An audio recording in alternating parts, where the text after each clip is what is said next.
Good afternoon, everyone. Hey! We have got a great day in store for you. My name is Rory Cooper. I'm the Director of Communications at the Heritage Foundation. And it's my pleasure to welcome you to this luncheon today where we're going to discuss the issues that matter most to conservative voters. This is our third in a series of events the Heritage Foundation is participating in around presidential debates to shine a spotlight on the issues that concern our nation and some of the proposed conservative solutions that candidates and voters should be taking a look at as they discuss this debate. Today we're delighted to be joined by the American Conservative Union, the James Madison Institute, and the First Coast Tea Party to participate. Heritage has spent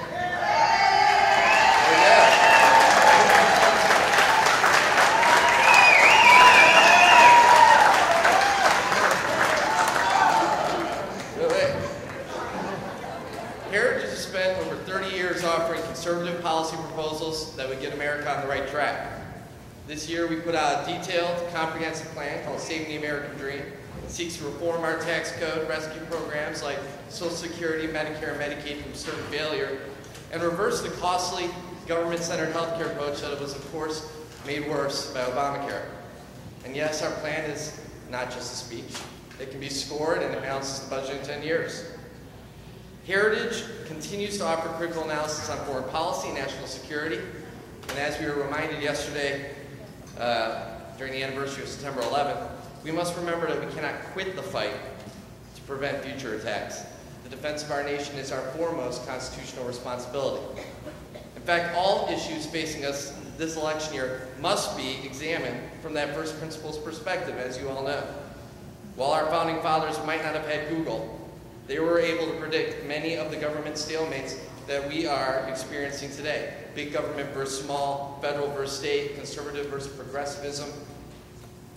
This week at Heritage, we're actually introducing a new part of heritage.org that will allow for you to study these issues more in depth and actually look at some of the foundational documents that help us understand these issues. So I encourage you to visit us at heritage.org, on Facebook, on Twitter, at Heritage, of course.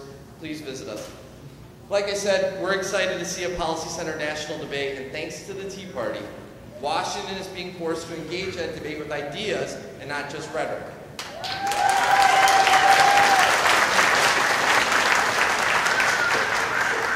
So we can create the conditions for job growth and economic opportunity for all Americans, not just the politically connected, not just the special interests. So with that, let's get started.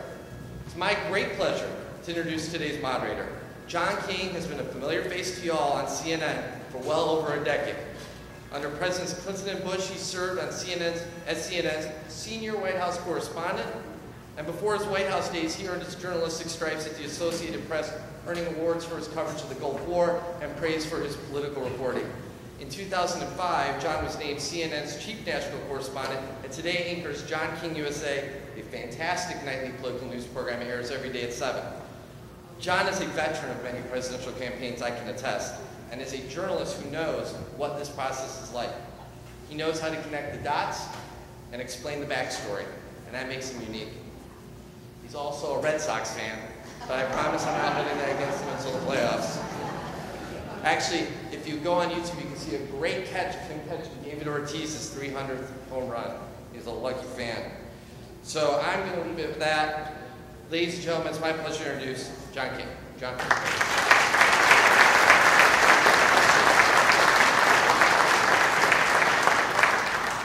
afternoon. Thank you all for coming. My job today is to play traffic cop. The less you hear from me means the more successful our afternoon of discussion is. To the point about the Red Sox, I'm assuming there might be one or two fans of another team here that are trying to chase my Red Sox. We were just having a conversation backstage about how in every endeavor in life, especially policy and politics, we were discussing competition is good. So let's have it. We got another month to go. May the best team win. I'm excited to be here because I love politics and I love policy, and I especially love politics when it's about something.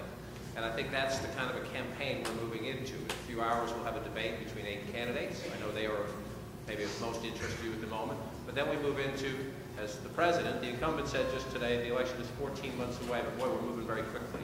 toward that time. So my job here, I'm going to introduce this great panel. They're going to take 3 to 5 minutes to introduce themselves to you. Maybe you know who they are, a little bit about why they think this moment in our country's history matters.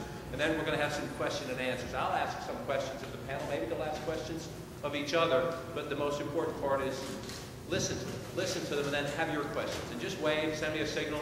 We don't need to jump up and down. There's a microphone that'll wander the room. And hopefully you can drive the discussion by asking these really smart, involved people what they think about the moment, and we'll work through some of these policy questions. So let me stop talking, besides saying just thank you for being here, and I hope you'll be polite. We're going to start with Mike Frank on this end, and then I'm not going to come back in between. I just want each of you to say hello, introduce yourself. We'll go right down the line, and when we're done, we'll bring you into the conversation. Mike? You know what, I'm going to stand up here because you know what, this is the way. First of all, my name is Mike Frank. And I'm the Vice President at the Heritage Foundation for Government Studies, and really I want to welcome each and every one of you here today. And the main purpose, as John said, as Rory said, is that we want to see these kinds of debates and the different elements of the campaign unfold so that the public policy aspects are front and center, and not who has the best hair or who's, you know, speaks in a certain way, whatever, an accent, whatever. That's less important than who has a vision. For the very, very consequential election we're in right now. So, let me lay out a proposition for you that I want to develop a little bit. One is that Americans are really most likely to go back to fundamentals, the way you all seem to be so, in a healthy way, focused on our founding, the founding principles of this country, the Constitution, Federalist Papers, what the founders believed about various things.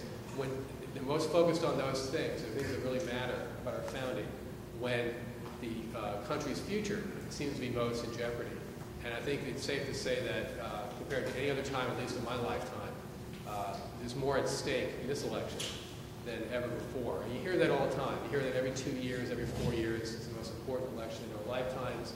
This time I think it really is true. And so I'm going to lay out a couple of reasons why I think that's true and why this is perhaps the most consequential election. A couple of polling type numbers first. This is a Gallup finding from about a year or so ago.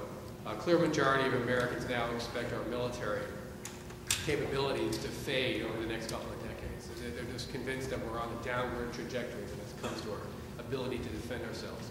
By a 3-to-1 margin, people believe that their children will inherit a country that's not as well off as one that they inherited from their parents and grandparents. Nearly half say it's no longer possible for a person to work hard and become rich. And I'll give you a quote, which I think you'll all agree with, and then I'll tell you who said it. There's a growing sense that the American dream might slowly be slipping away. And if you agree with that, you consider yourself on the road to a national reconciliation, because those words were uttered by President Obama. Trust in government is pretty much at an all-time low. In the fall of 2008, trust in government was measured, I think this one by Gallup, hit its all-time low of 17%. Went up a little bit. There was a slight recovery in that number, and now it's back down again to 19%. So that's a pretty much, you have to go back 50 plus years to find the level of distrust in government so high. Congress has some of the lowest approval ratings in over half a century. In Pew, it's a quarter century. Scott Rasmussen recently came in with the number of the approval rating to Congress, 6%. 6%. So what's going on? Well, at a 50,000-foot level, Heritage Foundation, we do put out a product every year called the Index of Economic Freedom, which I encourage you to look at, and it measures the level of economic freedom in about 190 countries throughout the world, using 10 broad categories to measure that. And for the first time in the history of our doing that, about 15 years or so, we fell out of the top tier of countries, the mostly free countries, from the free countries to the mostly free. So we're now the land of the mostly free, and we're not even in the top 10 anymore. Canada has now more economic freedom as we measure it than the United States. The prime reason, internationally high levels of debt, spending, and taxation. So, what I'm going to read to you are a couple of, I think, markers for why this is such a consequential election, why the imperative is so high to have solutions and a vision to get us out of it. And what you'll notice when I read some of these is just how long it's been since we've hit some of these negative milestones. First of all, we had the first downgrade ever of our sovereign U.S. debt. Federal spending is the highest percentage of GDP, 25%. You have to go all the way back to World War II to find a comparable number. The federal budget deficit as a percentage of gross domestic product is 10%. Again, you have to go back to World War II to find a precedent for that. Federal debt as a percentage of GDP is 67% and growing. And most economists will tell you that around 70%, you start seeing that debt become an impediment to future economic growth. And you have to go back to World War II for that. The percentage of the population that's working is the lowest since 1983. It's 58.1% of the population working now. 46% of the unemployed have been out of work so long, they are considered the long-term unemployed, and that's the highest it's been since the Great Depression. So that's even before World War II. Job growth during the first 2 years of this recovery is the slowest that it's been since World War II. Home ownership rate is now under 60%. So it didn't just go back down to where it was before Fannie Mae and Freddie Mac messed things up. It's the lowest level in half a century. You have to go back to the early 1960s to find a precedent for that. Foreclosures, highest they've been since the Depression. A couple of kind of tipping points in the union movement. In 2009, for the first time, public sector union membership exceeded private sector union membership. And given the self-interest that public sector unions have in larger government, I think we should all be alarmed at that development. Anywhere you live, whether it's been referendums or consequential state-level elections on tax increases or new taxes like in Washington State, the public sector unions are a very, very important element of the effort to increase those taxes. Dependency and good old-fashioned American self-reliance is upside down. The share of American households paying no income taxes is 47%. That's the lowest level in the modern era. Dependency on government, measured as a percentage of persons receiving one or more federal benefit payments, is the highest it's ever been. And another way to measure dependency is to look at a share of personal income that comes from private sources versus public sources. And personal income from private is now at an all-time low, and government-provided benefits are at an all-time high. So little wonder then that you all and others like you have turned to the founders and the founding for some inspiration, for some guidance. And I think that's the most important thing you can do. And when you study it, you'll see that the Constitution, as we all know, is a limiting document. It tells us what government really can't do and puts limits on that and guarantees our personal freedoms. And across the board, you see examples where the government's exceeded that.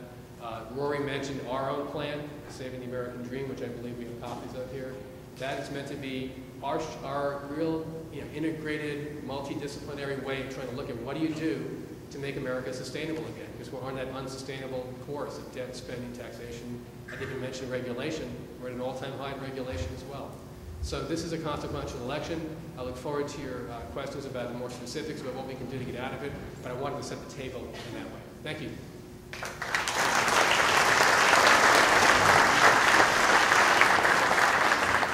I'm going to make my first command decision. They said I had presence up here. Before I stumbled into this line of work, I used to move pianos. So I'm going to pull this back so that you can see all the panels, and then I'll bring it back up. Al, take it away.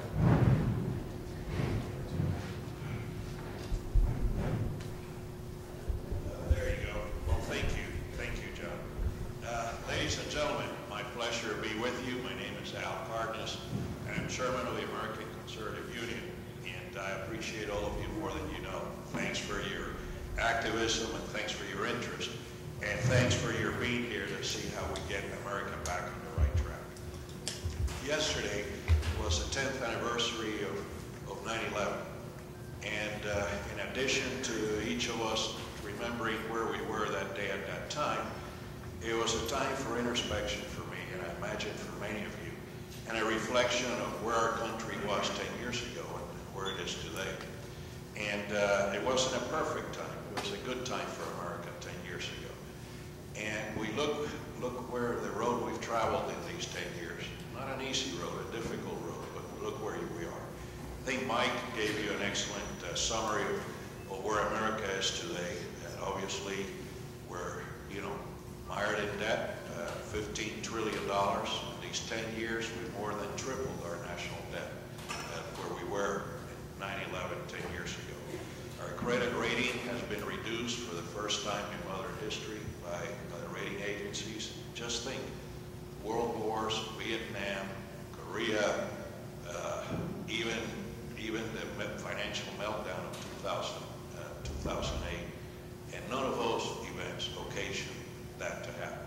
What occasioned it to happen was the world's feeling and the rating agencies' feelings that our nation could not control our debt, could not control our appetite for increasing government spending. And that's going to have serious effects for a long time to come. Unemployment, we were promised after $1 trillion plus of stimulus money that 3 or 4 million new jobs would have been created in 2009. Instead, we're now looking at 14 million unemployed Americans, and the number is increasing every day. We, ladies and gentlemen, are in a crisis unlike any we've known before for a number of reasons. Because this is not like the Depression, where we're dealing with very significant, serious financial issues. We're dealing with significant issues that have to do with the social fabric and who we are as Americans. I think I look back to the year of Ronald Reagan, 1980, where he took over a similarly troubled country. If you remember the economic indicators back then, I think all of us recall the 18% interest rates, double-digit unemployment, and a very difficult time that America was facing. And the president came, and like this president, actually increased the deficit spending. But he had a vision. I think every leader should be judged not only by their policies, but their outcome of their policies. And that vision was to face the evil umpires, he called it face on. We were at that midst of that time, as probably the most dangerous Cold War mankind's ever known because of the effects of nuclear warfare. And we were also facing these economic times. Well, you know, he set these policies in motion. The end result is very soon we had 6, 7, 8% GDP growth. We faced down the Soviet Union, and 9 years later, that empire crumbled and the world was safe again. This president had similar fiscal challenges and was also inheriting a very difficult situation with terrorism in the world at large. I think it's fair to say after 3 years and trillions of dollars of additional debt that we put ourselves in a further hole economically, and the world is no safer today than it was then. As a matter of fact, it's certainly not safer than it was 10 years ago. And so, you know, we have time to look at those things. But I think, you know, the Tea Party movement started shortly after this president's tenure, when we noticed that America was at a tipping point, and we were worried about the things we were looking at. You know, we were concerned about American exceptionalism, and we wanted to go back to the days of lesser government and more freedom and respect for traditional values and the encouragement of a truly free market economy. But instead, you know, we're facing things that go beyond the economy.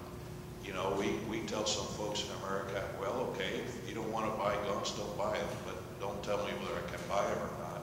If you don't want to eat red meat, don't eat it. Don't tell me what I can eat or put in my dinner table.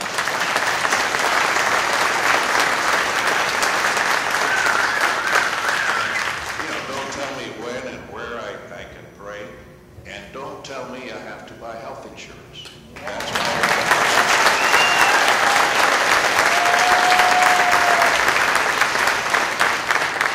in short, in addition to all the problems we're facing, we want government to stay out of our lives. And that's a basic precedent. That's a basic precedent for what being a Tea Party activist is and what part of the conservative movement is all about, the kind of government that our founding fathers envisioned. And here we are, you know, after spending over a month and debating how much we can reduce from the excess in spending we plan to have. Because remember, the Democrat leadership in Congress and the President agreed as part of the spending spree. I mean, the $15 trillion in debt is bad enough, but they agreed to go into debt an additional $10 trillion for the next 10 years, making it $25 trillion and exceeding that 25% very dangerous debt to GDP ratio that Mike was talking about. And so here we are going through battle in this thing over that debt ceiling increase to reduce the increasing debt, not to reduce our debt, at $2.5 trillion because the other folks said that that's the most we could do without hurting America. Lo and behold, 2 weeks later, the president says, oh, incidentally, you know, there's another $450 billion I found we can cut. But guess what? We're not going to cut it. We're going to spend it. And we're going to create another package. We're not going to call it stimulus for political purposes. We're going to try to do the same thing again that President Bush tried when he had that $600 rebate for us, and I tried when I increased our debt by $1 trillion. It didn't work either of those times, but I don't believe in the theory of insanity, meaning you know, expecting different results, doing the same thing over again. It's really going to work this third time. And now, you know, that's $260,000 per job that cost us in the initial stimulus package. We don't know what this is, and I don't know what job creators he called for. Let me end by saying that job creators I talk with tell me that their rules are very simple. Lessen my tax burden, you know, lessen my regulatory burden, allow me to be more competitive in the world, and lastly, start responsibly dealing with the debt that's mounting in this country. That's what job creators tell me.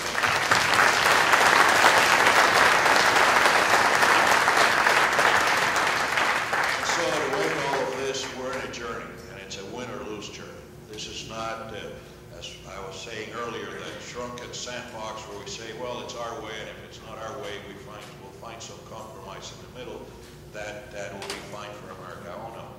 We're in a win or lose trajectory. We're either going to become a typical European economy, or we're going to return to the days of American exceptionalism. And I'm here to fight that fight, and I hope all of you are as well. Thank you.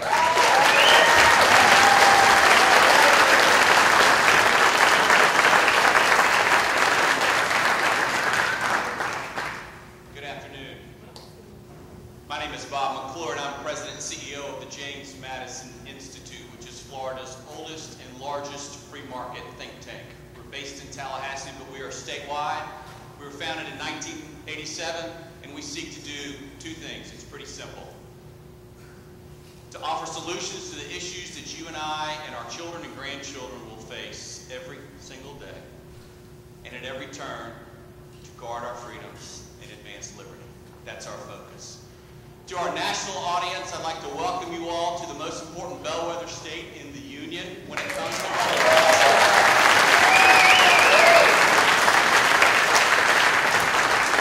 For those of you that are not from Florida, understand that the demographics of this state are the entire country right here in Florida. In the great debates that we've been debating for the last 20 years, the folks in D.C. are just getting around to. So understand that Florida is the key bellwether state when it comes to public policy. It's the land of Jeb Bush. It's the land of Marco Rubio.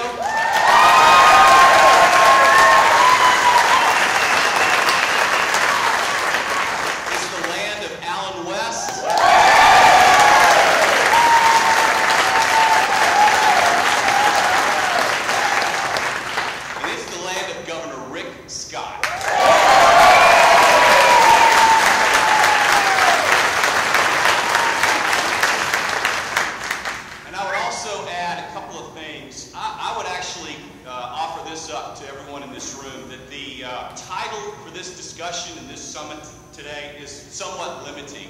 What are the issues that are important to conservatives? I would argue that everybody in this country is a conservative. Some of them just don't know it yet.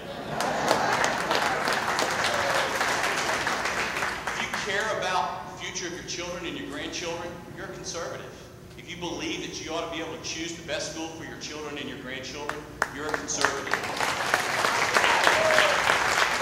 If you're unemployed or you'd like to do better in the current job that you have because you believe in prosperity and you're focused on your wife or your husband or your children or your grandchildren, you're a conservative.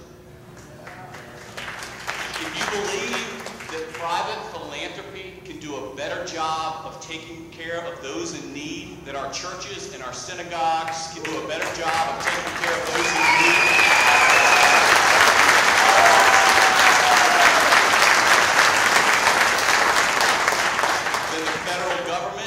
then you're a conservative.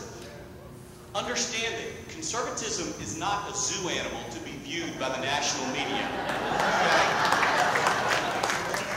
Conservatism is not monolithic.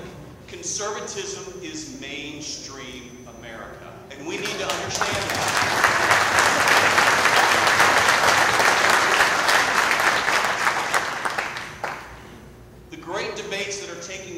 banks are healthy and the future of this country is at a pivotal point. The underpinning that holds us all together, those of us that are, quote, conservative, end quote, is the belief that government has gotten too big, regulates too much, and is far too intrusive in our current lives. You know, Milton Friedman knew it, and he was right when he said, you know, if the federal government was in charge of the Sahara Desert, there'd be a shortage of sand within 5 years.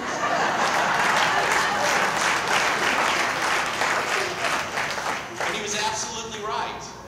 We need to understand that what has made this nation great does not emanate from Tallahassee or Washington, D.C. What has made this nation great is not even our geography, such as it is, bordered by the Atlantic and the Pacific Ocean. What has not made this nation great is not even our diversity, as wonderful as that is.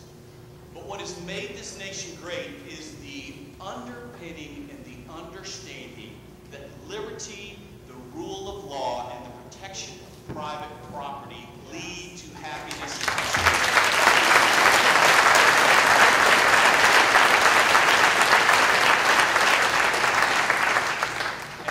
With this, before I turn it over to my good friend Billy.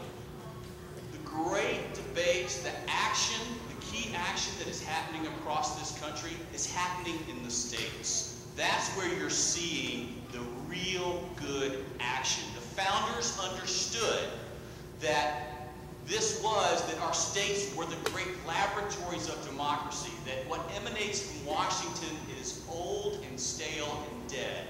Governor Walker, Governor Haley, Governor Brewer, Governor Scott, Governor Cuomo in New York looked next door to New Jersey and decided that he was going to cut the state budget and lower the taxes of the state of New York. We need to understand that those in Washington need to get their ideas from the states. We've all heard the term live free or die. I would argue that the Americans have decided to live free or move.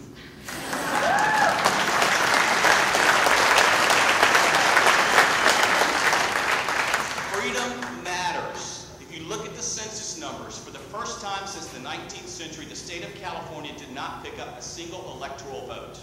They did not pick up one.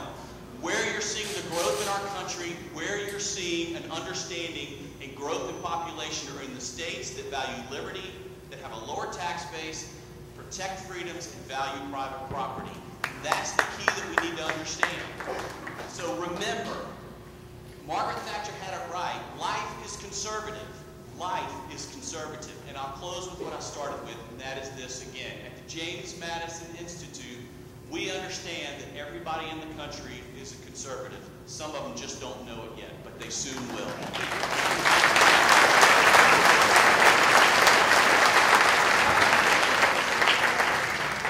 I tend to think that they're all Tea Party members.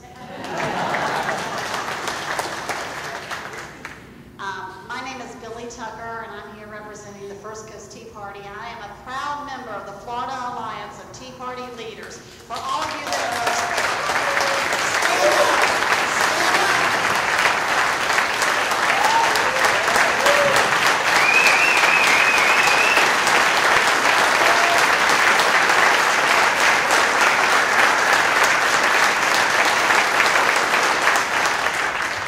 right there, that is what America is all about. How many of you knew each other 2 years ago? It's an amazing thing that's happened in our country in the last 2 years. 2 years ago today, ladies and gentlemen, today, on September 12th in 2009, 1.5 million people marched on Washington, D.C. without... How many were there? Raise your hand. And how many believe that that was the most important day as your civic duty to show up in Washington, D.C. and tell our government we're not going to take it anymore?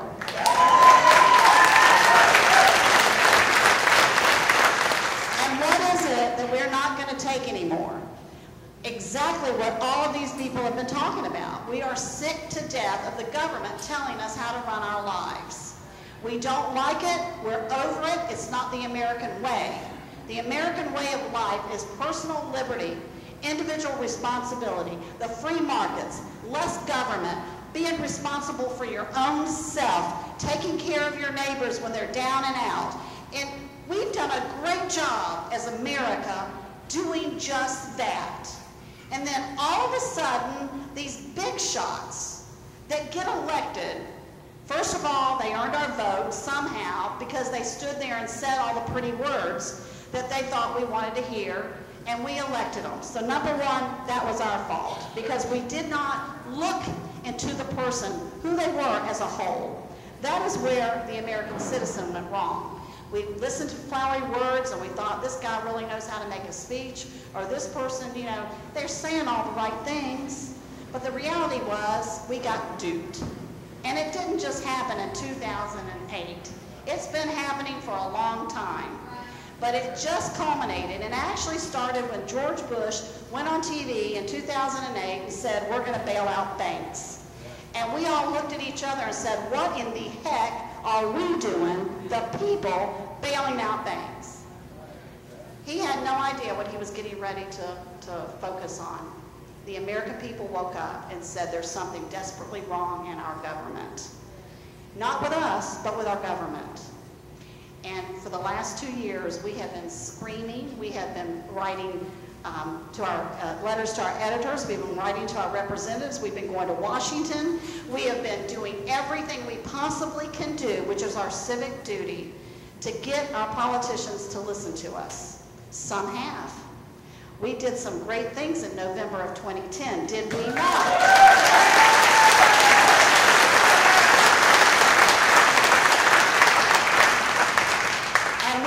To do bigger things in November 2012.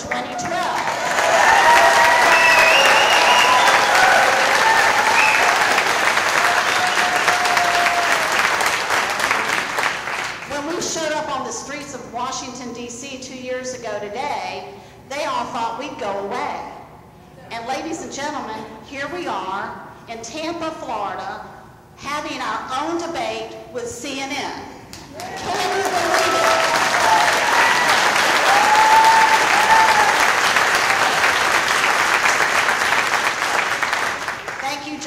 For making this happen. We appreciate what CNN has done. You have reached out to the Tea Party movement. You realize that we are not a bunch of hobbits, terrorists, three-headed monsters, and crazy people. Well, there's a few. And we are strong people because we love our country. My husband and I just recently watched the birth of our third granddaughter. John King just became a daddy 10 months ago.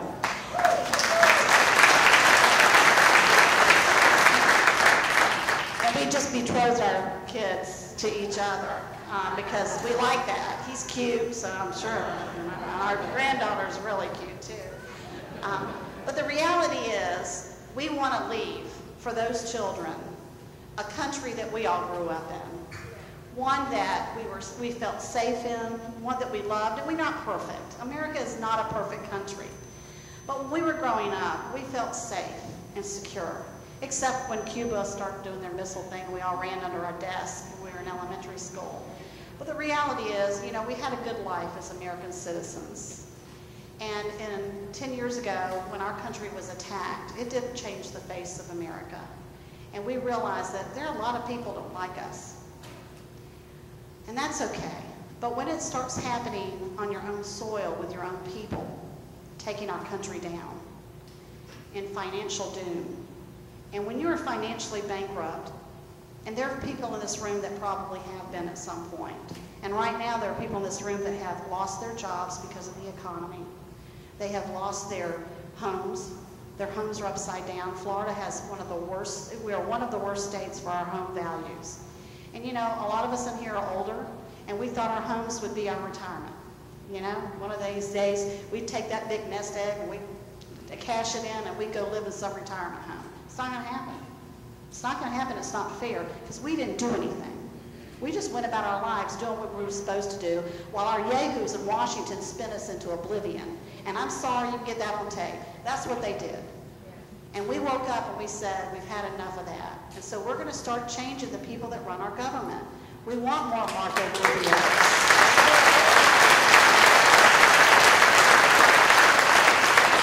And we are willing to do the hard stuff, are we not? Keep saying, oh, well, people don't want to give up their Social Security. We're willing to sit at the table and talk about it because we understand it's serious business. But we're not going to give up our Social Security if they're not willing to give up their entitlements to all these junk stuff that they give our money away to. How much of that goes away? We have so much waste and so much corruption in our country, and they're sitting there saying, okay, y'all got to give up your Social Security. Wait a minute, buddy, not yet. Not yet. You give up your corrupt ways and all of these underhanded deals you're doing under the table, then we'll talk about it. We got a lot to do, guys. Our country is in a big mess. But thank God each one of you are sitting at this table, and all those other 2 million people that couldn't be here today are standing up and they're saying, we've had it, we're not going to take this anymore, we're going to elect principled people come November 2012. We're going to do the research.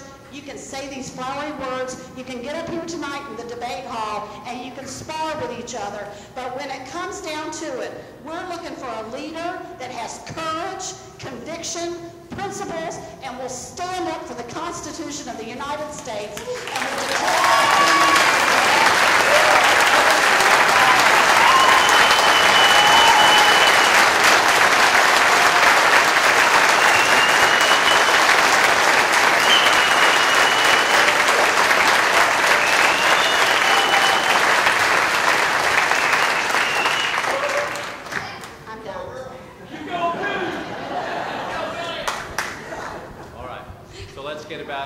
business. I'm going to ask you a question or two. I just want to remind you, we've got about 20 minutes. Try to take a little bit more. We'll breathe a little bit. I have a show I have to do later. I can't stay forever, but I will stay as long as we can. Get your questions ready. Catch my eye. Stand up. Do whatever you want to do. I'm going to ask a question or two just to try to set the table, starting with the all-important business. Who has the best hair? John King. No, I wish. This is not a political statement, but I used to have blonde hair, and then Bill Clinton turned it gray. That's not a political statement. It just happened that way. I want to start with something that fascinates me in the sense that we do have this campaign underway. We're not here to pick and choose between the candidates, but you're all here to watch them, as I know. And presidential campaigns help movements and help political parties, and I understand there can be differences between the movements and the parties sometimes. Being conservative doesn't always mean being in love with Republican. I get that. But you're having a campaign underway to find a leader, a new leader. And yet you also have day-to-day demands in which the conservative movement, the Tea Party movement, is responsible for and therefore at least loosely aligned with those yahoos, as you call them, Billy, who run the House of Representatives right now. So you have aspirational goals about leadership of a movement. How do you mesh them with the transactional responsibilities of the Republican Party right now? And I want to start down there in the end, Billy, in the sense that the President of the United States today in the Rose Garden says, pass my plan, put people to work. I don't think there's anybody in this room who disagrees with the President when he says the most urgent challenge facing the country right now is creating jobs. I know there are philosophical and policy differences about how to do that, but so when the Speaker and the Majority Leader say, we can work with you, Mr. President, what is your message to them? I assume you want them to consult with the President, but where's your, I don't want to call it a warning, I don't use language like that, where is the, sure, do business with the President, but beware, do this business with the President. Well, we've watched this. This has happened since he became, our president. We don't want him to cave in to his policies. We don't believe in his policies. His policies are not our policies.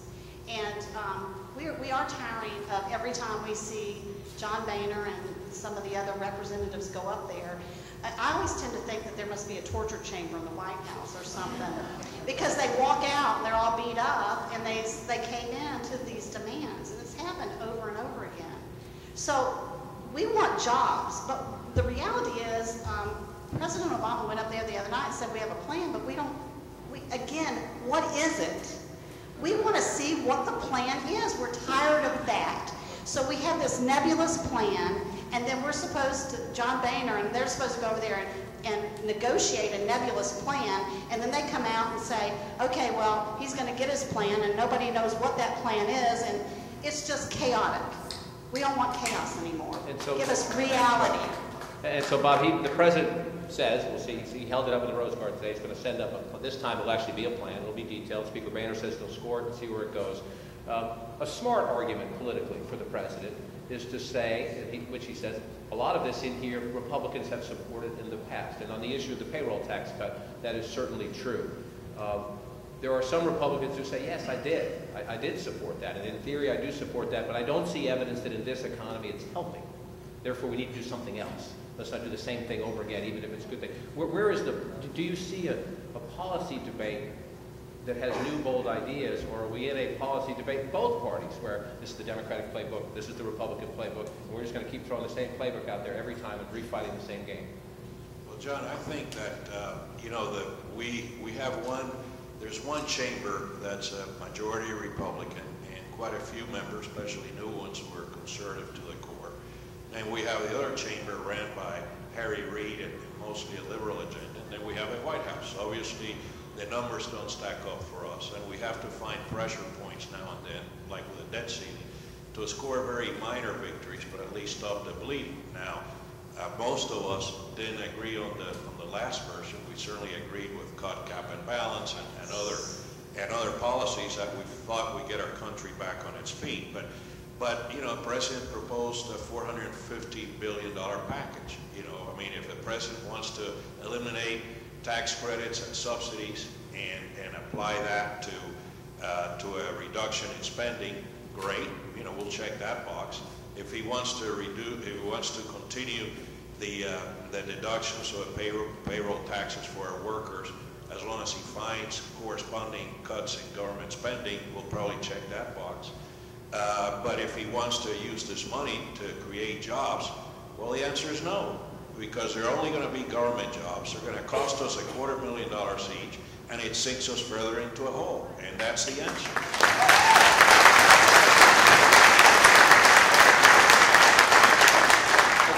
So Bob, jump in, and Mike, and then I assume there's someone with a microphone in one of the room. I want to bring you folks into the conversation.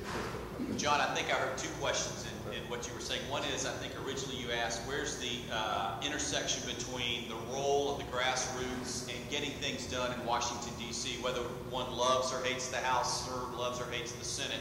I think the reality is that, you know, if you're a golfer, which I'm sure some of you all are, you don't use your driver on the green, right?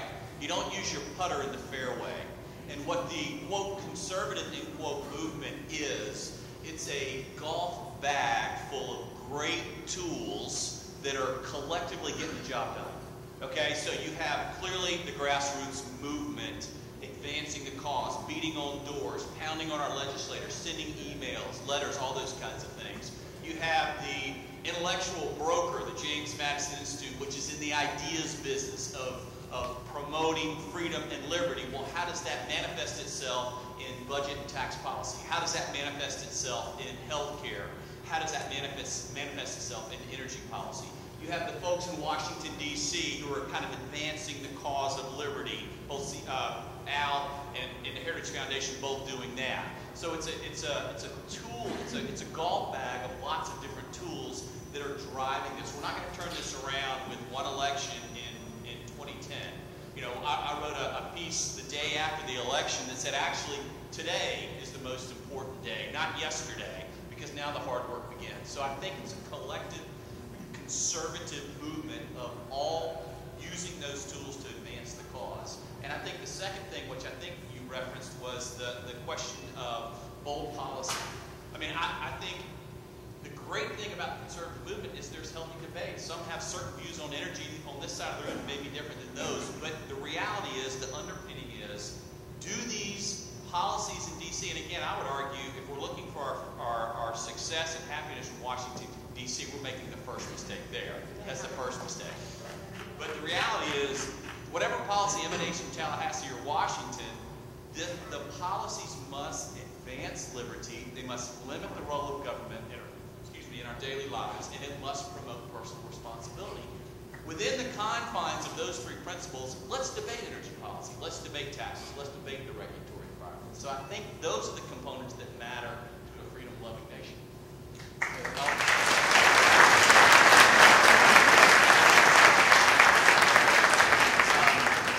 I'll tell you what I don't want to hear, and then I'll tell you what I'd like to hear. What I don't want to hear is more language and speeches from a president who seems to aspire to be the general manager of the world's largest hedge fund, and picking winners and losers and knowing we're going to invest in this and we're going to invest in that. You look at Solyndra, right? $500 million down the tubes. Bad investment decision. It's easy to spend other people's money like that. I don't want a government that thinks it knows better than the collective wisdom of the American people and small business owners and so on, and even at the local level, state and local decision makers. And what I want to see is I want to see policies that address some of the areas where America is now a negative outlier around the world. Some of the numbers I was citing. We do have the highest corporate tax rate now in the world. Japan's now below us. We have some of the most non-competitive, uncompetitive policies that one could ever imagine if we're trying to get ourselves up and running economically. And it was a good thing that the administration delayed, at least for a certain period of time, that ozone regulation that the EPA was moving. There have been studies about that one regulation that put it almost on a par with cap and trade as being a regulatory job killer, okay? There are things the government can stop doing, stop the bleeding, I think what Al was saying earlier, that ought to be front and center. So do no more harm, adopt the Hippocratic Oath.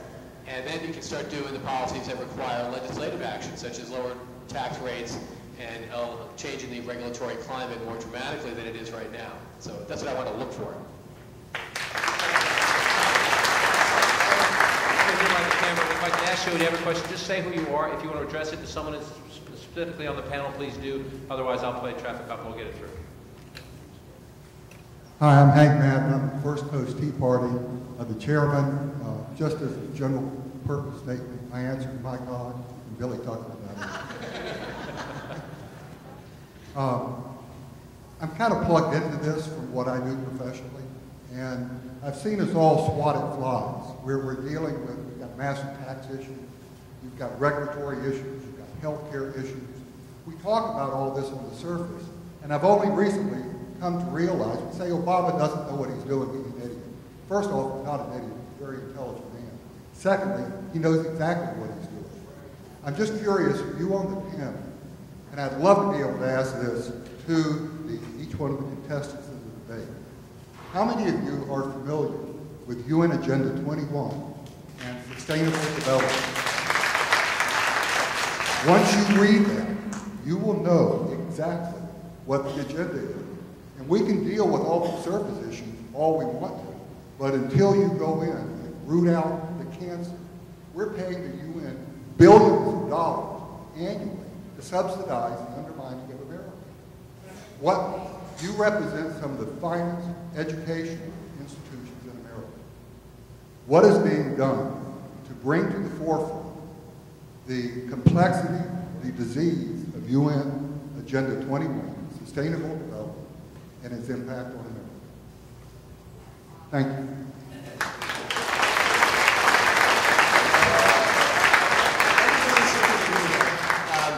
I'm not familiar with the exact details of that one, but we do a lot of work on what the UN does and what the EU does and some of the international institutions that are seem to be in the business of draining away liberty and promoting some pretty sorry policies. I'll just point you to something that did pass the House at least a number of years ago. It was a bill designed by former Congressman, the late Henry Hyde, when he was chairman of the Foreign Relations Committee in the House. And it was created about 30 different reforms the UN had to accomplish before we would send one more penny to the UN. And if you were to go down and reread that list of the reforms, I think you'd basically see that the UN could not be a negative force if it had to abide by all the things that Henry Hyde had laid out for it. So maybe that's something to go back and look at and revive. We better do it again, that's right. And that's passed a few years ago, so it needs to be reintroduced and relitigated, so to speak. Yeah, I'd like to return to the old Ronald Reagan days where he would go to Germany and stand in front of that wall and tell the Russian president to tear it down. And I'd like to speak frankly, You know, my definition of diplomacy is the ability to talk candidly to other people with whom you may have a difference or an agreement. My definition of diplomacy is not to ignore the facts that are before you in order to make nice, which is what I think is happening. We basically fund the United Nations. We host it in New York, and then, we let every rogue dictator and thug come here and insult us and insult our friends and pass resolutions. The majority of the countries that are members of the United Nations are not democracies. I'm a firm believer that we ought to host, a compendium of democratic countries and have viable discussions about that. If Switzerland wants to host these rogue nations, we'll participate, but it certainly is not where the mainstay of public opinion on foreign policy is going to come from in this country.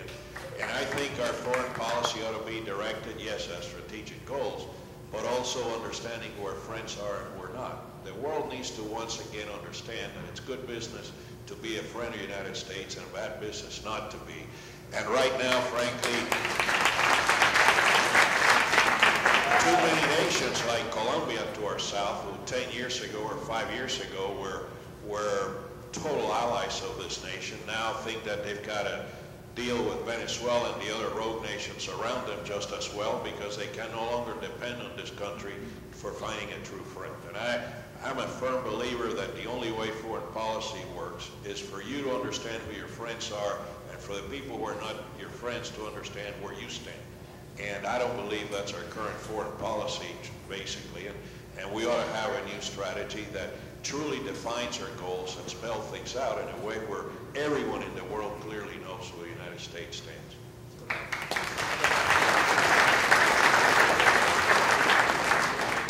Elizabeth will bring the microphone. For all of your comments. Al, you said something that really resonated with me, and that's the American exceptionalism of Ronald Reagan, what he did for the economy. One thing beyond the deregulation and tax cuts that he did, he put the famous Harley-Davidson tariff, where they put a tariff of 70% on Japanese motorcycles for 5 years, until Harley came out of the brink of bankruptcy and was profitable again. He also put a limit on how much foreign steel you could bring in, only 20%.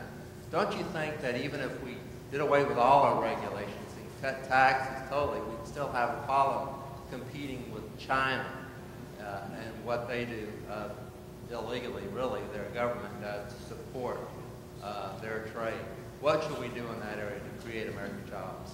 Well, I think trade, I'm a firm believer in free trade, but I also needs to be fair trade. And so, right now we've got 3 pending trade agreements that are great for our nation, but they've been stymied for a couple of years. I think they ought to pass. I think they represent a net gain to us, and in every instance they ought to pass. Now, regarding China, we need to have fair trade with them. Right now it's not fair, and there are a lot of things that we need to look at. We'll also do a lot of things for our friends, and they ought to look back. They ought to look at participating in how that's paid.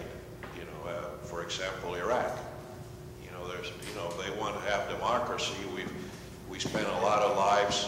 We sacrifice a lot of lives of our young men and women that we love so much, and many of them have come home to rehabilitate. And it's about time that they start thinking how to, bear the brunt of some of these expenses. So I'm a firm believer, whether it's foreign policy or foreign trade, that it needs to be smart, but it needs to be fair. Understanding that the freer the trade is, the better by and large it'll be for the United States.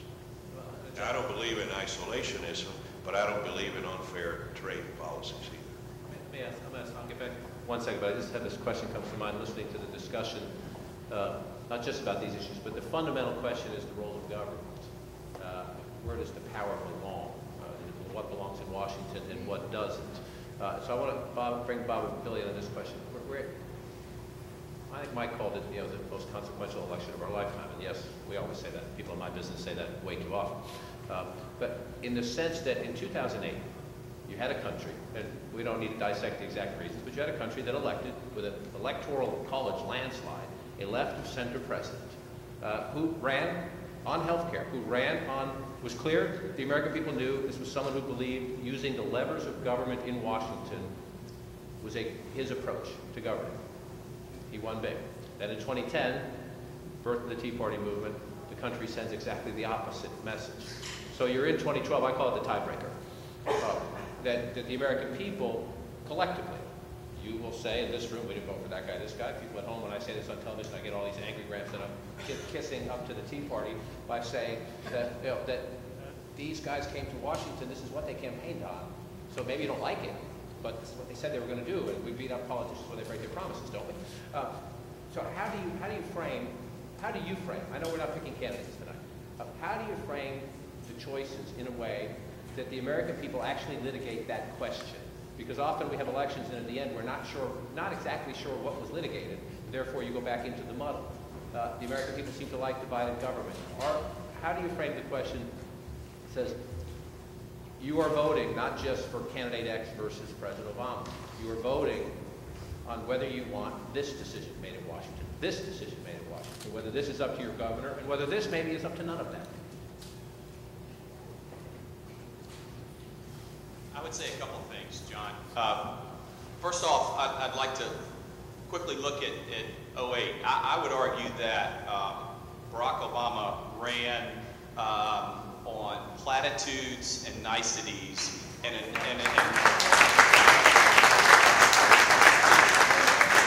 when we call for a better future for our children, when we call for health care, reform, quote unquote, what we saw were platitudes and niceties, and you couple that with, I would argue, a non-conservative in John McCain running against him, and you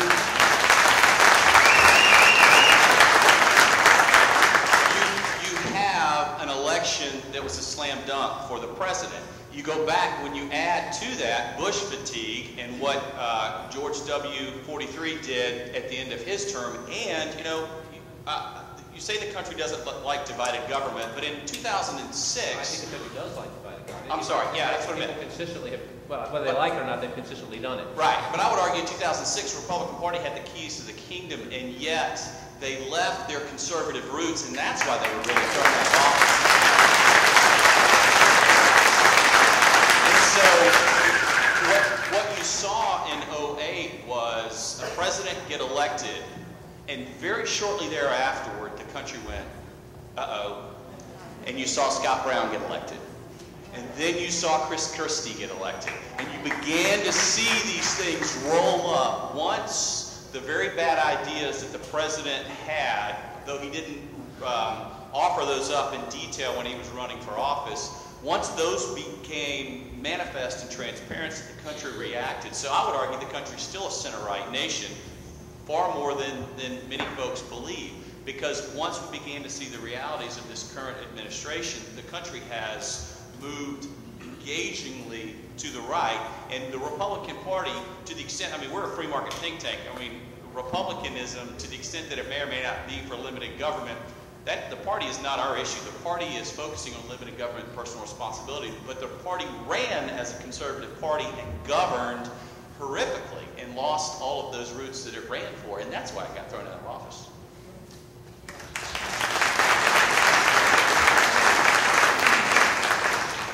Ditto on all of that, but there was another factor that played into the 2008 election, and that was the media. Thank you.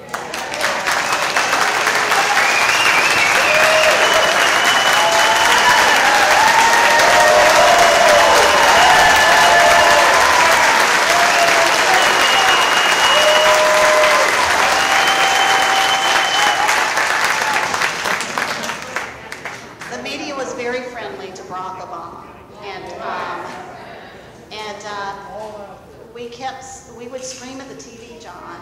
Many nights. I think a lot of TVs got broken across America with remotes. There was a big run. I bet you if you go and do a study, there was a big run on TVs shortly thereafter. Because we were so angry. Because, again, the American people are smart. We know what's going on. We do our research. We did our research on Barack Obama. But there are a lot of people that watch TV, and you guys have a responsibility. Now, I don't want to just talk to you, but I'm talking to every media that's out there. You have a responsibility to tell the whole truth.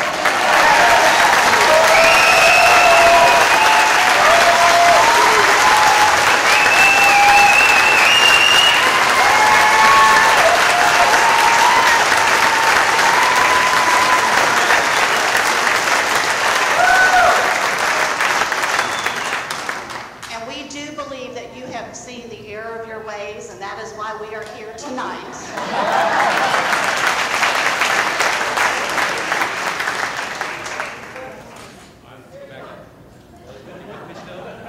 This gentleman right here, and then we'll come back over to this other room. My name is Tony Ledbetter, Daytona Beach, Florida. I've been in this fight 25 years, and I want to challenge all three of you gentlemen on the stage. I know Billy knows the answer to this question, and it has to do with what he asked you. Agenda 21 is the most scary thing that we face in this country today. And what I want to do is challenge you three gentlemen to dig into this issue, find out what this issue is, because, I mean, I'm down into the weeds with it, and you're up here. Already today, some national parks in this country are controlled by the UN. You know, we should not have any part of the United States of America under the control of the UN. So it's your responsibility to find out what Agenda 21 is, what ICLEI is, because ICLEI in Agenda 21 is involved in my county.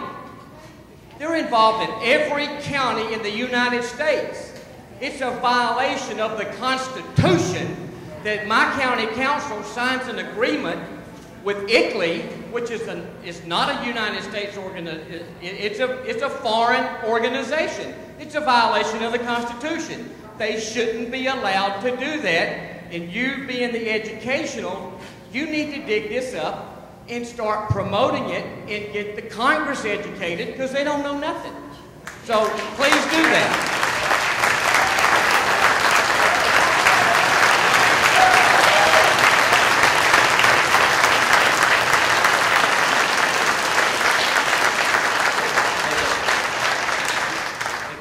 On that one is quite evident, and I'm sure these gentlemen, when next time they come back, they'll be ready.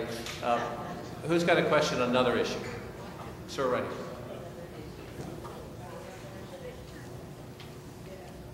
My name is Richard Ware. I'm with the Titusville Tea Party, where we stopped ICLEI. But my question is probably more for Robert, because he studies state politics here in the state of Florida. We have a program in the state called Sunset Laws, where every department in the state government has to justify its existence every 7 years. If it can't justify both its budget and what it's doing with the money, then the state legislatures have the ability to shut them down or move them on to something else. I would like to know, is it possible that we could bring this to the national multi-headed monster and find a way to implement this up there where we can get a control on what they're doing and see how they're spending their money?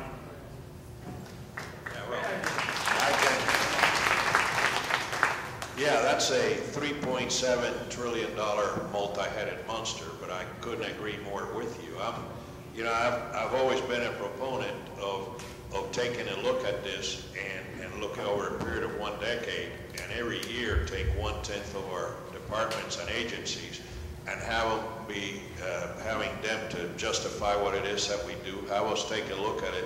And the only way we're going to trim this budget down to an affordable number and start taking care of our serious debt issues and other issues in this country is to take it down one at a time and see what it is with this.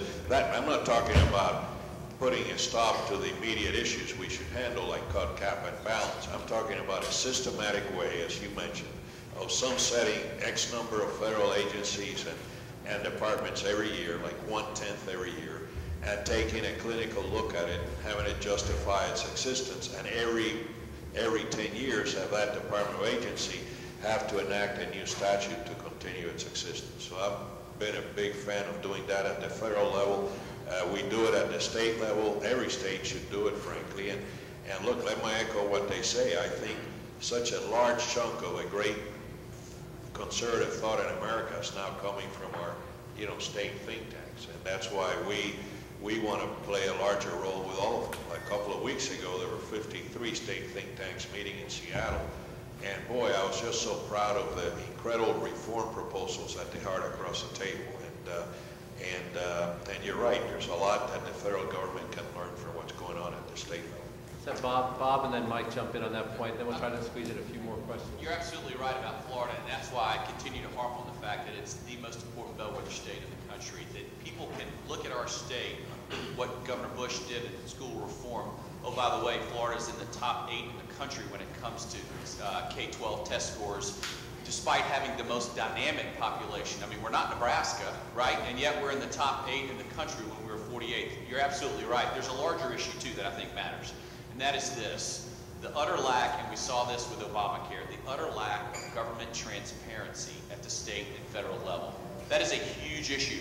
If we can send a package from Moscow, Russia to Moscow, Idaho, and track it 24 hours a day, 7 days a week, until it lands at the address that we called for it to land, why can't we, with the click of a mouse, find out the state, and Florida needs to improve on this too, but certainly at the federal level, why can't we, with the click of a button, find out what the feds are doing with every last dollar? You can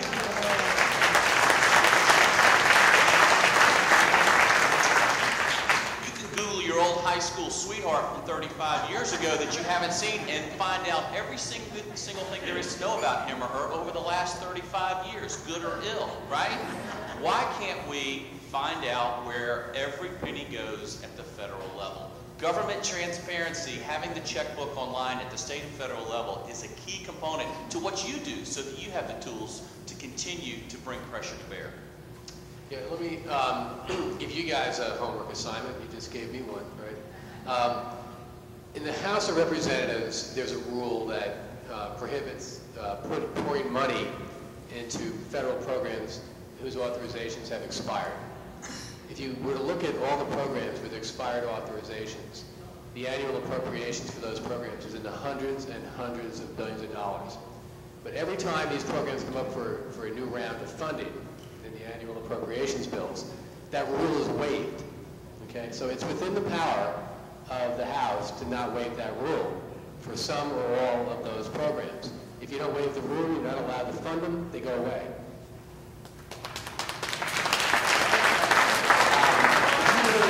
I would suggest you might have some fun projects. That's your homework assignment.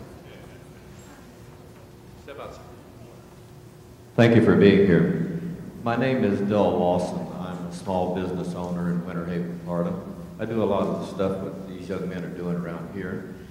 The nature of my business has changed so dramatically over the past 10 years or so, mainly because of the regulations and the taxes, and the stuff we've heard 1,000 times really over and over again. But one thing I'm not hearing is how much money this is costing the government in taxes or whatever, because it's driving people underground.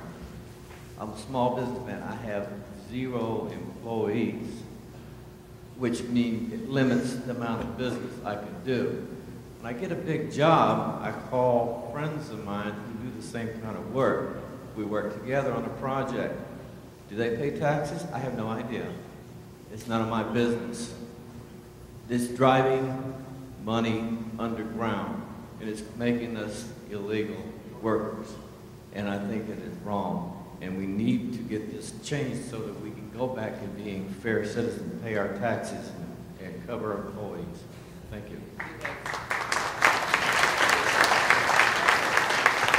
Variation of this question is something you hear all around the country, and we keep hearing this idea that we're going to have tax reform, we're going to go back.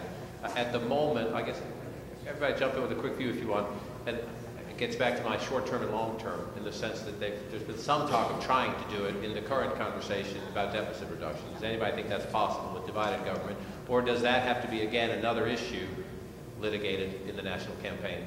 Well, you know, the president seems fixated on punishing job creators if they get to a certain size. Now, corporate America doesn't receive a lot of sympathy from people in either side of the fence, and they shouldn't in many instances. But the truth of the matter is that I think all of us have realized that this idea of winners and losers, certain people getting, certain entities or spaces getting tax credits and subsidies, others don't, is eminently unfair. America is ready for a flat tax system. Let everybody pay their fair share. And I'll tell you what class warfare, and that emanates from their taxing policy. You know, 15 years ago, the percentage of Americans who didn't pay taxes was in the 20s. Now it's 50%, and they aim to increase that. Now, if you're 50% of a country doesn't pay taxes, most people are going to want to take benefits of government because if they're all, you know, not in their back. And those who pay taxes are going to resent those who need a safety net. And the best way to handle this is to have a flat taxing system in America. There are a number of good programs that have been talked about. My good friends at Heritage are always debating the issue. And it's a great issue to debate, but at some point we need to agree on a particular formula for reform, but more Americans need to be taxed to bear the burden equally. And frankly, we need a fair system where everybody, right now, you talk about corporate America, you got companies that don't hardly pay taxes, like Warren Buffett, you know, who should be writing checks to the government, but he claims that he pays less taxes than his secretary. And you know, he's right, because he takes advantage of all these loopholes that lobbyists for people like him have enacted. Well, it's time we stop that. It's time that everybody pays a fair amount. We figure out what that fair amount is, and I'll guarantee you, most people pay less taxes, but the country will receive a lot more in revenues. That's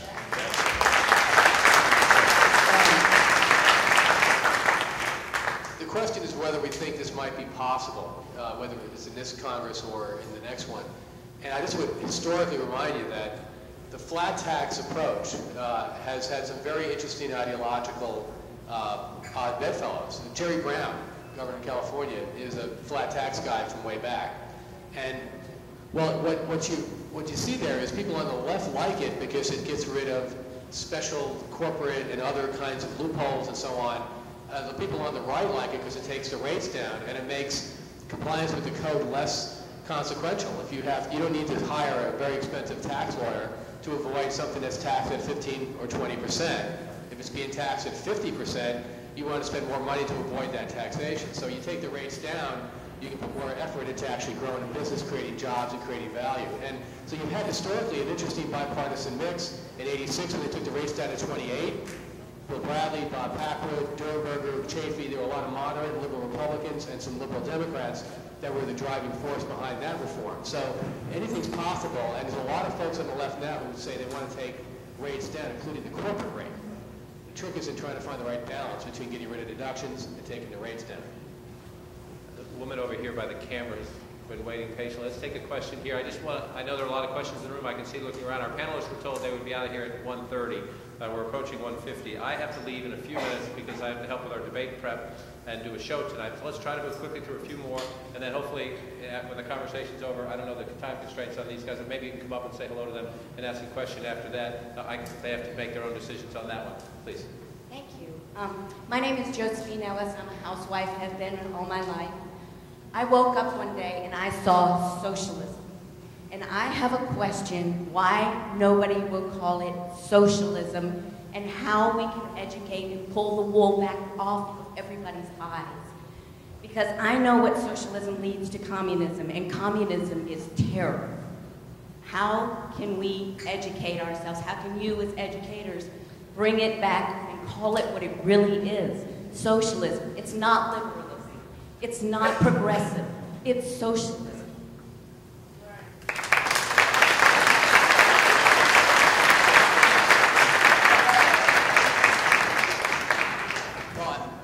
I think you're accurate about some of the policy debates certainly leading towards socialism, but what happens, I mean, socialism in a technical way is the government is pretty much doing everything in a certain sector, okay? And I think what is true is that there are folks who have an end game where they want to see that be the result, but they're going there in small incremental steps. So any incremental step may still be short of socialism. And like in healthcare, for example, you can expand Medicaid eligibility, and you can expand the services, you can expand a lot of that, and keep going up from the bottom to the point where there are some people, believe it or not, who simultaneously qualify for healthcare welfare type subsidies and have to pay the alternative minimum tax because they're too rich. Okay? So you see that is going on, but it's not as if somebody's out there saying all at once, like Dennis Kucinich does in his honest, approaches to legislation. I want to do it in one fell swoop. They're getting there in salami, slices, and that's part of the challenge, is to explain where the logic here ends up. It ends up toward the socialized sector, whether it's housing or healthcare or something else. Let's take one more on this side, or maybe two quickly. These gentlemen right here who were patiently waiting, then we'll try to get one or two more in over here. Thank you. My name is Pete Broad. I'm with the First Coast Tea Party, and I started an organization called Change the Change in 2012, and it means exactly that. We need to change the change. I think you know what that means. First of all, John, I can relate to your plight. I've got a lot of followers on Facebook. They say, what in the world are you doing with CNN? You made that comment, and that's fine. But you know what? I'm glad you're here, because we'd be preaching to the choir, and you bring an audience that's going to be great to have listened to the message of conservatism moving forward. My question is this, for the panelists. By the way, great job. I agree with everything that you're saying.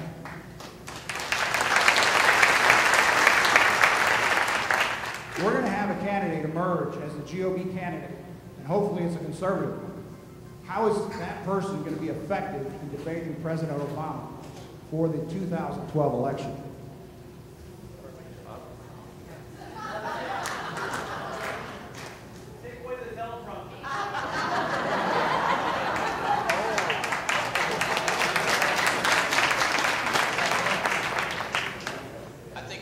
I think a couple of things. I think first and foremost, whoever wins the Republican nomination, okay, needs to have the absolute courage of his or her convictions.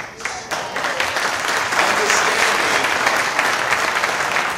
the power and the importance of liberty. That's the key to it, all right? Secondly, that person, if they embrace the liberty mantra, they have truth on their side, okay? And I don't mean that flippantly.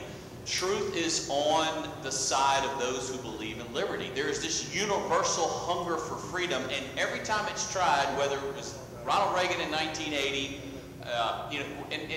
it's that power of that universal hunger for freedom.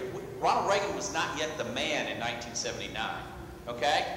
No one could have predicted the bloodless fall of the Berlin Wall in, say, 1984. Regardless of what we feel or think about the Iraq War or the Afghanistan War, okay? Under the threat of death, by the tens of millions, both of those populations have gone to the ballot box numerous times. That's the universal hunger for freedom. So whoever becomes the nominee has to own the freedom agenda, has to have the courage of his or her convictions, and understand that truth, with all humility, truth is on that person's side.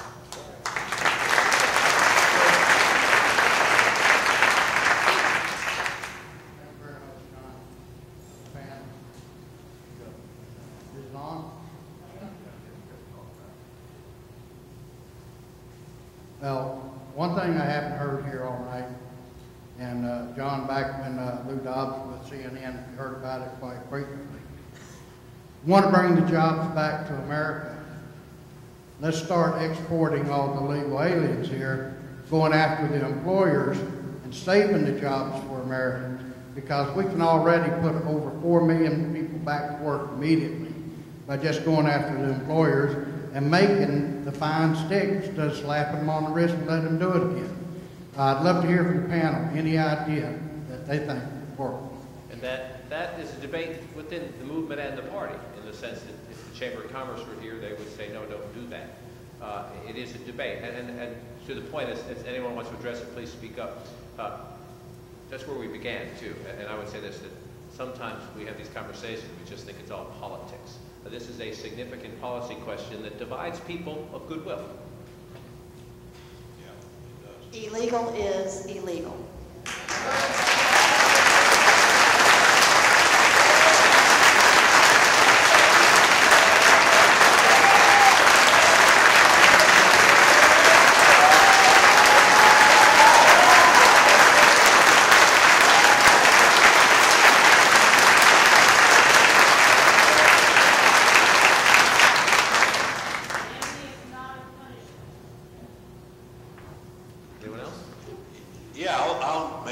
of statements about that. Look, there's a number of separate issues here. One is security, right? That's a no-brainer. We have a right to keep our borders safe. We have a right to know who comes in and who comes out, and to make a decision as to who comes in and comes out. That's I think, a no-brainer in terms of where conservatives generally are. I think conservatives are also for being smart as to what's in the best interest of America. You know, we pay for and educate a number of very bright foreigners who can't stay here because there's no visa allotment, and they go back home with a graduate degree from MIT and end up competing against us. Conservatives feel like if you're a person with unusual skill sets that will enhance this country, and you came here, we basically underwrote a good portion of your education, because even if you pay full tuition, we still underwrite it significantly. Well, we'd rather figure out a way for you to work for Microsoft here than have Microsoft have to open a plant in India or Vancouver or somewhere else. So there are some skill sets that are necessary for us to acquire in order to be competitive in the world economy. So we got to be smart about that. In terms of people who come here at their own free will and stay here at their own free will, who don't have documentation, well, you know, the gentleman expressed the prevalent view of most of the conservative community. You can't be benefiting from taking illegal actions.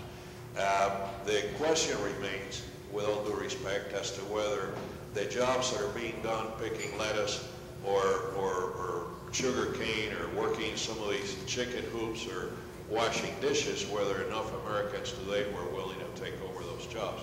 I question that. I'll tell you why I question that. I question that because we provide a safety net in our country that is so high that you can live as well off, frankly, you know, staying home and collecting welfare, housing, and everything else, right? So my point to you is you need to have a comprehensive decision here. Otherwise, you're going to find too many Americans not wanting to take on these jobs, and I'm just being sincere. The single most important aspect of that, what Al just referenced, is the difference between this wave of immigration and previous waves is the welfare state. Yeah. And to the extent that you fix that, then the flow of people coming to this country will be exclusively because they want to work, they want to assimilate, and they want to become Americans and take part in the American dream.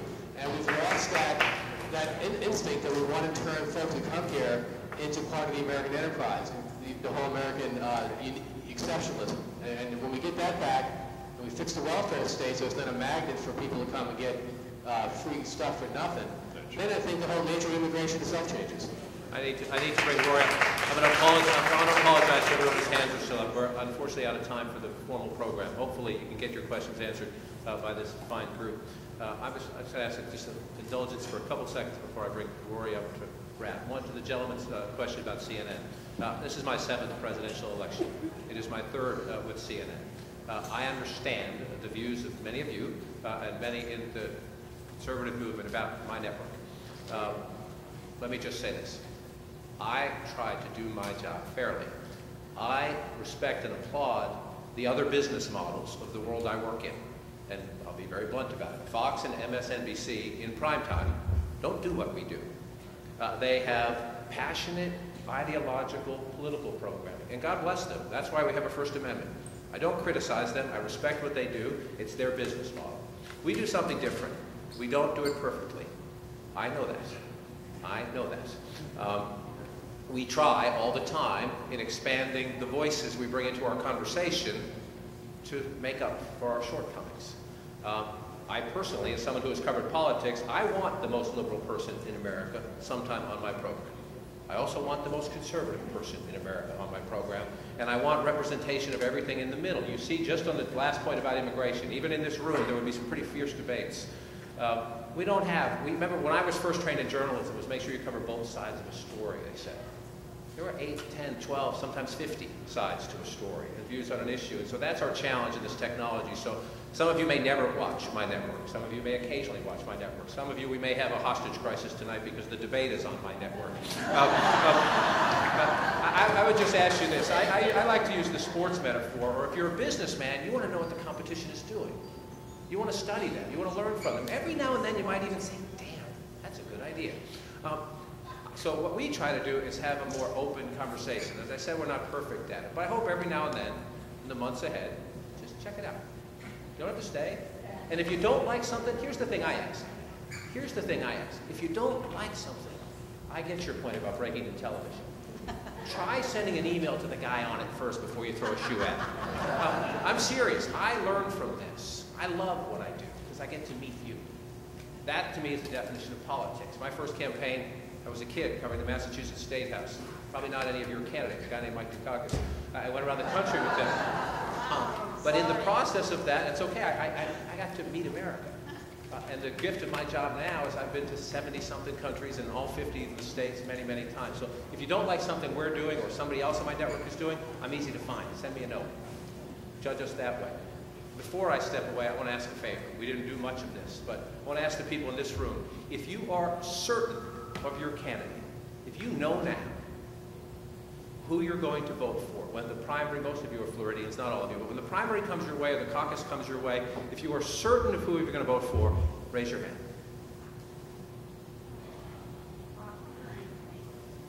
That is a very small number. That is a very small number. That's good. If you are satisfied with this field, raise your hand.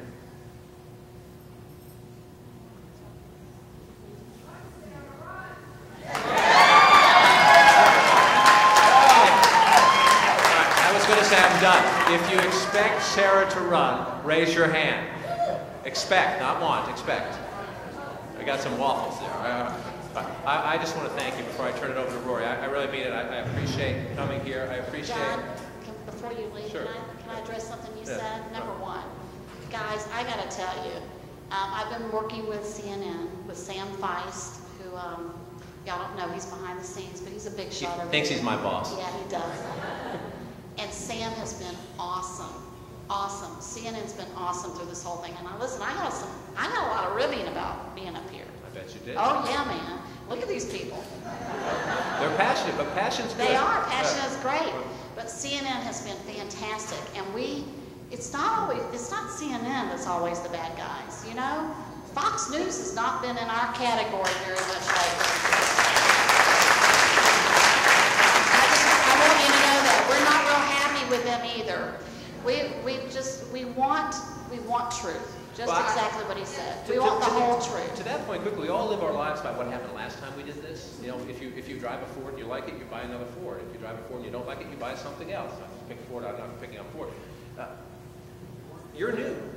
You're new. Those of you who are with the Tea Party movement, you're new.